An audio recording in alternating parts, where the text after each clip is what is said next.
चलो प्यारे बच्चों, आज अपन चर्चा करने जा रहे हैं नवोदय मैथ्स का जो अगला टॉपिक अपना वो है प्रॉफिट एंड लॉस, जिसको बोलते हैं लाभ व हानि।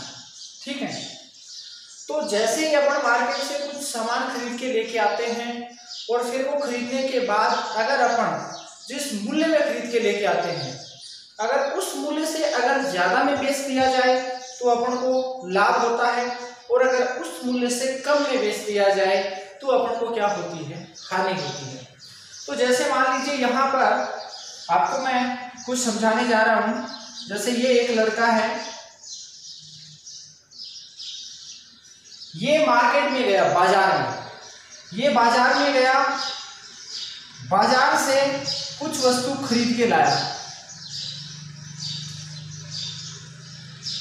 खरीदा इसने।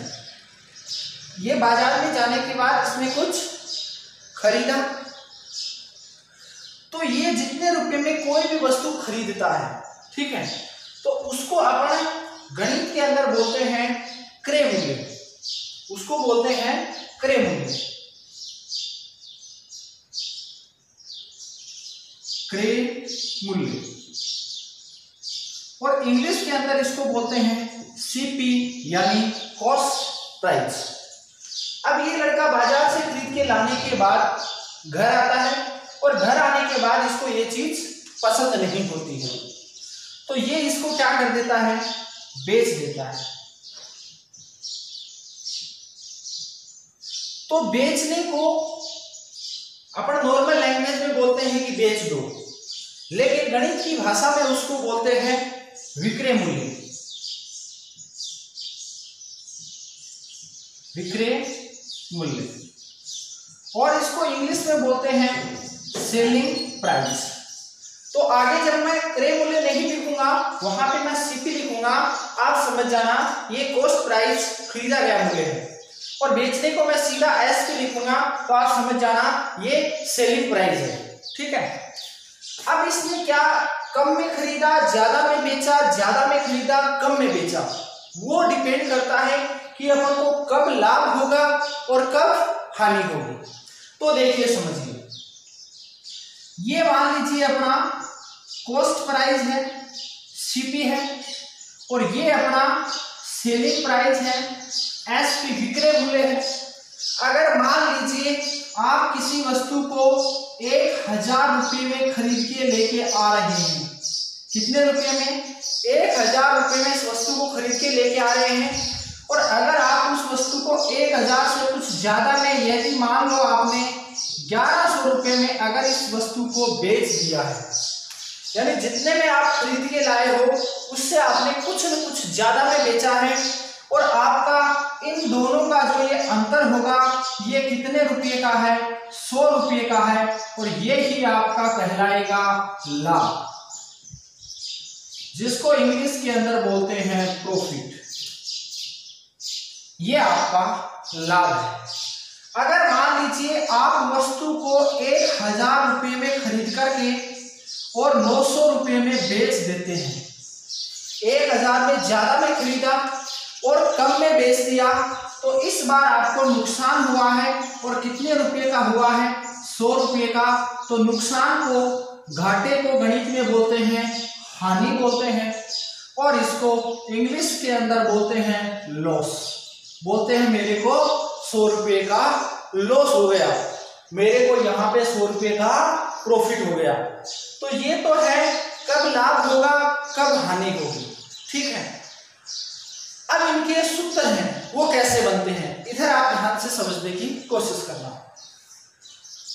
कभी कभार एग्जाम में लाभ का और हानि का सूत्र पूछ लेते हैं, लाभ प्रतिशत और हानि प्रतिशत का सूत्र भी पूछ लेते हैं, तो वो भी आपको अच्छे से आना चाहिए। तो देखो, सबसे पहले अपन देखते हैं कि लाभ का सूत्र क्या होता है, फिर अपन देखेंगे कि हानि का अपना सूत्र, ये प्रॉफिट और ये लॉस, कि लाभ का सूत्र क्या होगा और हानि का सूत्र क्या होगा, ये देखते हैं। अभी अभी अपन ने देखा था, एक होता है अपना क्रय मूल्य और एक अपना होता है विक्रय मूल्य।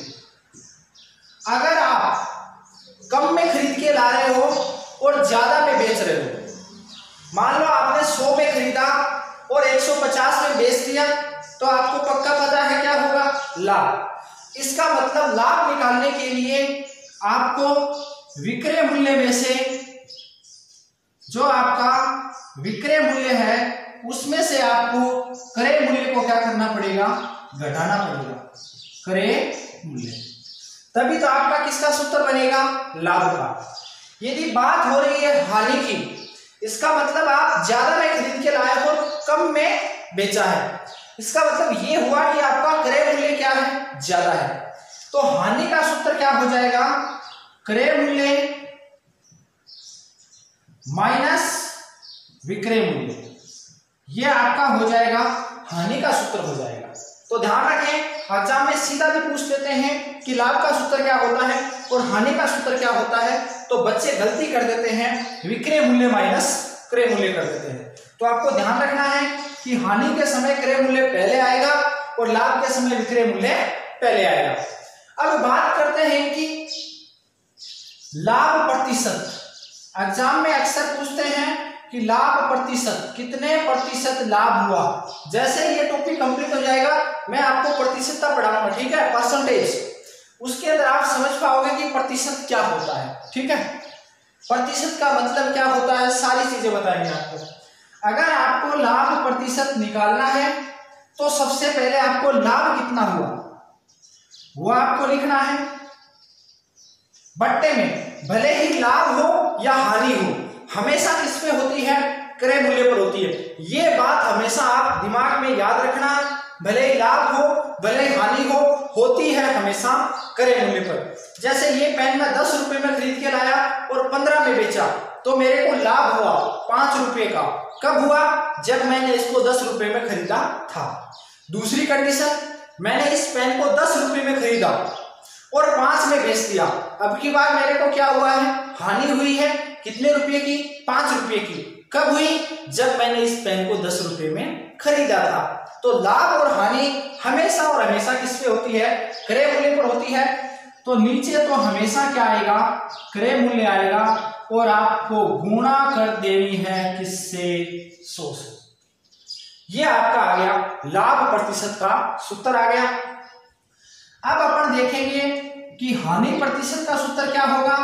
तो सेम ऐसे ही जैसे ऊपर आपने लाभ रखा, अब की बार आप क्या रखिए, हानि, और बट्टे में तो क्या, क्रय मूल्य, नो चेंज, क्रय मूल्य ही आएगा, और गुणा किससे कर दीजिए, 100 से कर दीजिए। तो ये आपका लाभ प्रतिशत का सूत्र आ गया और ये आपका हानि प्रतिशत का सूत्र आ गया। और भी आगे कुछ छोटे ट्रिक से फॉर्मूले होते हैं जिनसे क्वेश्चन जल्दी होता है, वो भी मैं आपको बताऊंगा। अब इसके ऊपर एक छोटा सा क्वेश्चन कर लेते हैं अपन।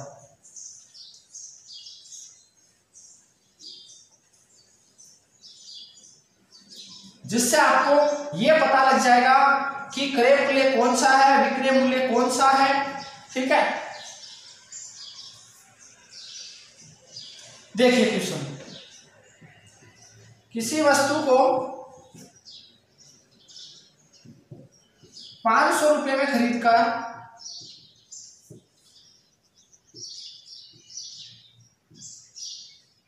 600 रुपए में बेचा जाता है।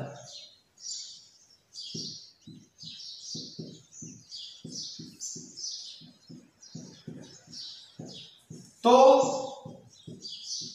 लाभ या हानि प्रतिशत ज्ञात करें। किसी वस्तु को 500 रुपए में खरीदा जाता है और 600 रुपए में बेचा जाता है। अगर लाभ हो रहा है तो लाभ प्रतिशत निकालो और अगर हानि हो रही है तो हानि प्रतिशत। अब आपको पहचान करना है इसके अंदर, किसी वस्तु को, यहां तक का क्वेश्चन अपने कोई काम का नहीं है। आगे चलते हैं। 500 रुपए में खरीदकर, ये काम की चीज है, खरीदा गया है, खरीदा गया है कितने रुपए में, 500 रुपए में। इसका मतलब ये 500 रुपए अपना क्या है, क्रय मूल्य है, जिसको अपन बोलते हैं सीपी, कॉस्ट प्राइस। ये एक काम की चीज आई है, 600 रुपये में बेचा जाता है। बेचना, बेचने को बोलते हैं विक्रय मूल्य, यानी इंग्लिश में सेलिंग प्राइस। कितने में बेचा जाता है? 600 रुपये में। रुपये लगा दें इनके आगे। अब आप खुद देखो, खुद आप 500 रुपये में खरीद के अगर 600 में बेच रहे हैं तो आपको लाभ होगा या हानि होगी? ये तो आपको पता है कि ये कम है, ये ज्यादा है। इसका मतलब आपको प्रॉफिट हुआ, लाभ हुआ कितने का? 600 में से 500 को घटाओ, कितने का? 100 का। आपको प्रॉफिट हुआ 100 का। अगर क्वेश्चन में सिर्फ लाभ पूछ रहा है, अगर यहां तक क्वेश्चन लिखा हुआ होता कि कितना लाभ या हानि होगी, तो आपका जवाब होता कि सर 100 रुपये। लेकिन क्वेश्चन में पूछा है लाभ है तो लाभ प्रतिशत और हानि है तो हानि प्रतिशत। तो यहाँ पे हुआ है लाभ, तो अपन निकालेंगे अपना लाभ प्रतिशत, प्रॉफिट प्रतिशत। तो ऊपर तो आएगा लाभ 100 रुपये, नीचे आएगा क्रय मूल्य 500 रुपये, और गुणा कर देंगे किससे? 100 से। 2 जीरो से 2 जीरो कट गया। 5 का भाग 100 में कितनी बार जाएगा? 20%। तो इस वस्तु के ऊपर आपको 20% का लाभ होगा। तो प्यारे बच्चों, आज के लिए इतना ही काफी है, बाकी का अगली क्लास में करवाएंगे। इसके जितने भी क्वेश्चन बनते हैं, जितने भी टाइप के, वो मैं सारे करवाऊंगा। अगर आप अपने चैनल पे नए हैं तो अपने चैनल को लाइक, शेयर एंड सब्सक्राइब जरूर करें। Thank you.